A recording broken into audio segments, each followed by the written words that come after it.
Welcome back. I'm Scott Wyman, a Training and Technology Coordinator here at Central Texas College.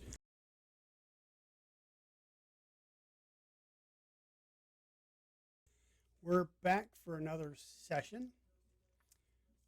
This time we're going to talk about PTEA tracking. Now I'm sure a lot of you are out there saying, well, tracking PTEAs isn't my job. I just submit the darn thing, and then what happens after that is up to somebody else. And that's just not true. If you originate a form, it's your responsibility until it's archived. Okay? So what we want you to do is kind of go in on I would say on a weekly basis, check on your PTEAs and see where they're at in the workflows. So now you're saying, well, I'm not an administrator. How do I know where they are in the workflow? Well, if you know, then good for you. If you don't know, let me show you. Let me switch over to eTrieve here. And you're going to go to your activity. Here in the search field, you type PTEA. Now this search field will only show you PTEAs, and I believe this is the one I want to use as an example.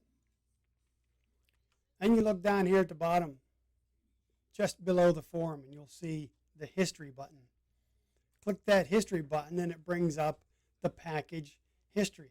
So what it does, it shows you every place that form has been. Here you can see I originated it. It went to Shelley. It went back and forth between me and Shelley a couple of times. And then the very bottom block in this history is where that form is now. So according to the history, this form is in my inbox. Well, let's take a quick look and see. Here's my inbox. And I'll do a quick look for PTEAs. And son of a gun, there it is, 125. This is the form we were just looking at. I'll have a look at the history just to verify. There it is. I originated, went to Shelley, Shelley approved, so on and so forth. So the history does show you where that form is. So let me go back one more time. Oops, that's not my activity. There's my activity. So you look at you open the form in your activity. You go down to the bottom and you click on history, and then you scroll down through whatever history is there, and you look at the very bottom block. And that will tell you where that form is now. It even shows you when it got there and what time it got there, so you know how long it's been there. Okay, yeah, this one's been there forever, but this is my sample form, so that's okay. It's not okay for your forms, though.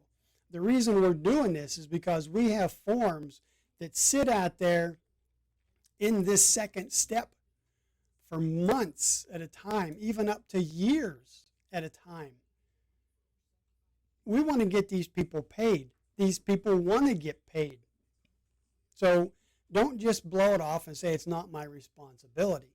Let's do the right thing. Let's follow up on these PTEAs, I would say at least on a weekly basis, because this is usually where the forms get stuck with the faculty member.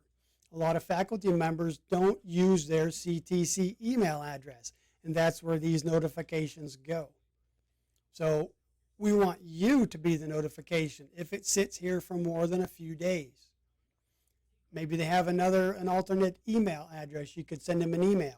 Maybe you have their phone number. You could call them and say, hey, your PTEA is sitting out in eTrieve waiting for you to approve it. If they need help, they can call me. Or if you know what to do, guide them through the process. It's not difficult. And like I said, it's the right thing to do. If it was you, you'd want to get paid. So these folks want to get paid as well. Now, I've developed a tracking sheet for this to help you along. You don't have to use the tracking sheet. You can come up with your own. But I do have one that I created.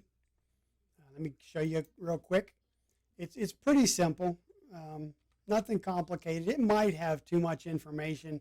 You might not have to follow up with all this information. But it's pretty simple. It starts with the faculty member or the individual's name, their ID number, the date that you submitted it. Then we have the faculty approval date. So this is where we don't want more than a few days in between when you submitted it and when they approved it. Because once they approve it, it should move on pretty quick to the supervisor, then to the dean, and then on to budget, and then archive, okay, to payroll and then archive. So how many of these fields, how far you want to enter dates in, that's up to you. But I would say as a minimum, these 2 dates, okay? These 2 dates, because that's going to be your big follow-up is with the faculty member. So let me just add me as an example.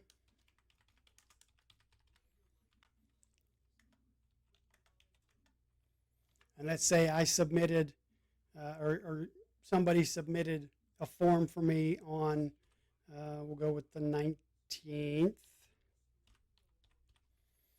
Okay. And it sat in my inbox for a day or two because they're going to get a notification. Okay. If that form sits in their inbox for more than 5 days, on the 6th day, it's going to send a notification saying, hey, you have a PTEA in your inbox. It needs to be, taken care of. If they don't do anything with it, after 3 more days, it's going to send another email notification. And then every 3 days after that, it's going to send an email notification. So if they are checking their CTZ email, they're going to be flooded with email notifications about this form. So hopefully that'll help. But we still want you to follow up on these PTEAs. So now let's assume that I went in and I took care of this on the 21st. So the supervisor does it on the same day. And it goes to the dean's approval.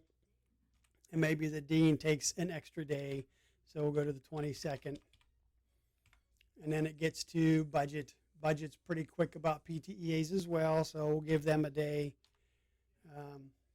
23 gets the payroll. Payroll's going to do their thing. They approve it on 5/23 as well. So this is where the magic happens. All you have to do is change this no to a yes. And poof, that record is gone. And what it does is it moves it over here to this complete sheet. Let me readjust these columns so we can see everything. There we go. So it automatically moves the records once it is complete. Okay. Again, not difficult. Just so you know, I'm not pulling a fast one on you. There's only one record on this sheet. So if I come over here and I change Sam's from no to yes, then it disappears as well. What it does is it cuts and pastes it onto this second worksheet.